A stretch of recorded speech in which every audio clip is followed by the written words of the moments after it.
सोलापूर जिल्हा व सत्र न्यायालय येथील जिल्हा सत्र न्यायाधीश केंद्रे यांनी महिलेच्या छेडछाड प्रकरणी 80 वर्ष वृद्ध व तरुणास 20,000 रुपयांच्या जात मुचलक्यावर 23 जानेवारी 25 रोजी अटकपूर्व जामीन मंजूर केले।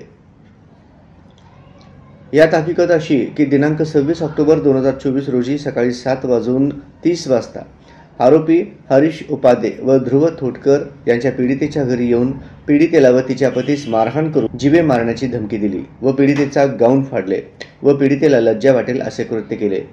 तसेच पीडितेच्या गळ्यातील दागिने हिसकावून घेतले म्हणून आरोपी विरुद्ध भारतीय न्याय संहिता कलम 333, 74, 119(1), 115(2), 351(3), 3(5) अन्वये फौजदार चावडी पोलीस ठाण्यात फिर्याद नोंदवली। आरोपीमार्फत जिल्हा व सत्र न्यायालय येथे अटकपूर्व जामिनाचा अर्ज दाखल केले। यात आरोपीतर्फे असे युक्तिवाद करण्यात आले की आरोपी व पीडितेच्या पतीसोबत आर्थिक व्यवहार झालेले असून सदर व्यवहारातील रक्कम बुडवण्याकरिता आरोपी विरुद्ध खोटी फिर्याद नोंदवले। वास्तविक पाहता सदरच्या फिर्यादीत विलंब झालेला असून ती फिर्याद खोटी आहे, अशी कोणतीही घटना घडलेली नाही असा युक्तिवाद ॲडव्होकेट मोहन कोरापाटी यांनी केला। सदरचा युक्तिवाद ग्राह्य धरून जिल्हा व सत्र न्यायाधीश केंद्रे यांनी आरोपींना 20,000च्या आत जात मुचलक्यावर अटकपूर्व जामीन मंजूर केले। या कामी ॲडव्होकेट अनिल वासम, ॲडव्होकेट चैतन्य केंगार, ॲडव्होकेट स्नेहा पसनूर, ॲडव्होकेट श्याम आडम यांनी पाहिले।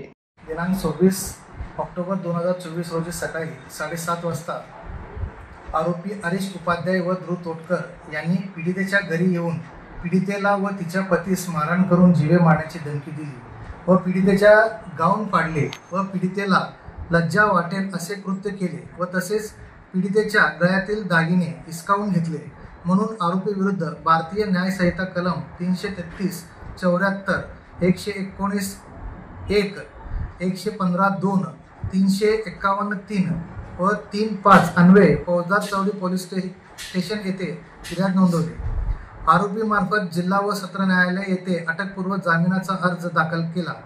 यात आरोपीतर्फे असे युक्तिवाद करण्यात आले की आरोपी व पीडितेच्या पतीसोबत आर्थिक व्यवहार झालेला असून सदर व्यवहारातील रक्कम बुडवण्याकरिता आरोपी विरुद्ध ही खोटी फिर्याद नोंदवली।